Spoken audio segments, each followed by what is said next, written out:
قارون کے خزانے کے متعلق آپ نے تاریخی حکایات اور محاورے تو سنے ہی ہوں گے۔ یہ وہی شخص ہے جس کا ذکر اللہ نے قرآن مجید میں نشان عبرت کے طور پر کیا ہے۔ قارون کا قصہ اسرائیلی اور اسلامی دونوں طرح کی روایتوں میں ملتی ہے۔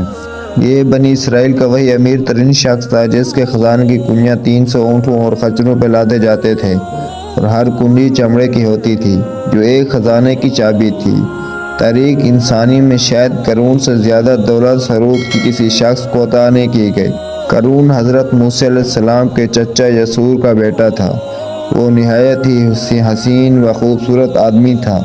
یہی وجہ تھی کہ بنی اسرائیل اور لوگ اسے منور کہا کرتے تھے۔ قارون جوانی میں اپنی قوم کو سب سے با اخلاق اور نیک افراد میں شمار کیا جاتا تھا۔ نیز تورات کا بہت بڑا عالم دین بھی تھا، کیونکہ اس کے پرورش موسیٰ علیہ السلام کے سایہ عاطفت میں ہوئی تھی، اس لیے وہ کتاب کا علم بھی رکھتا تھا اور اچھی آواز کا مالک تھا۔ وہ تورات خوبصورت انداز میں تلاوت کیا کرتا تھا۔ یہی وجہ تھی کہ لوگ اس کا بہت ہی ادب و احترام کیا کرتے تھے۔ قارون ابتدا میں حضرت موسیٰ علیہ السلام پر ایمان لے آیا، اور جب بنی اسرائیل کو ٹڈیوں کی غلامی سے نجات ملی تو وہ ان کے ساتھ مصر کو چھوڑ کر سرزمین موعود کی طرف ہجرت کر گیا۔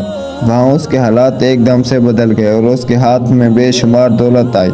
دیکھتے ہی دیکھتے وہ اپنی قوم کا امیر ترین شخص بن گیا، جس کا ذکر اللہ نے قرآن مجید میں کچھ یوں کیا ہے: بے شک قارون موسیٰ کی قوم سے تھا، پھر اس نے قوم پر زیادتی کی، اور ہم نے اس کو اتنے خزانے دیے جن کی کنجیاں اٹھانا ایک طاقتور جماعت پر بھاری تھی۔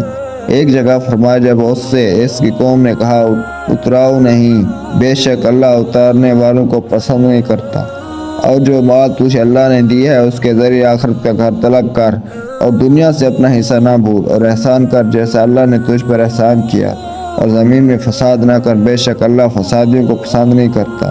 جب زکوٰۃ کا حکم نازل ہوا اور حضرت موسیٰ علیہ السلام نے اس سے عہد لیا تو اس نے یہ وعدہ کیا تھا کہ اپنے مال کا 1000واں حصہ زکوٰۃ نکالے گا۔ جب اس نے اپنے مال کا حساب لگایا تو ایک بہت بڑی رقم زکوٰۃ کی نکلی۔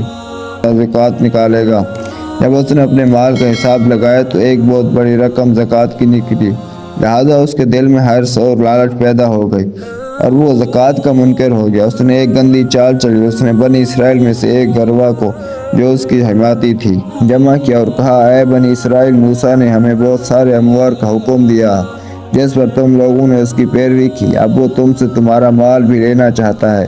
فلاں فاحشہ عورت کو لے کر آؤ تاکہ اسے کچھ پیسے دے کر موسیٰ کو بدکار ثابت کیا جا سکے۔ قارون نے اپنی قوم کے لوگوں کو جمع کیا اور حضرت موسیٰ علیہ السلام سے پوچھا کہ زنا کی کیا سزا ہے۔ حضرت موسیٰ علیہ السلام نے کہا: جو بھی زنا کرے حالانکہ اس کی بیوی بھی ہو تو اسے سنسار کیا جائے یہاں تک کہ وہ مر جائے۔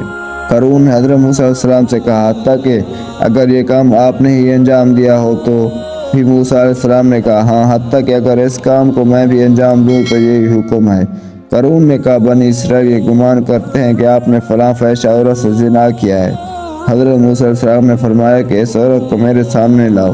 لہذا وہ عورت بلائی گئی تو آپ نے فرمایا: اے عورت، اس اللہ کی قسم جس نے بنی اسرائیل کے لیے دریا کو پھاڑ دیا اور عافیت و سلامتی کے لیے دریا کے پار کرا کر فرعون سے نجات دی، سچ کہہ دے کہ واقعہ کیا ہے۔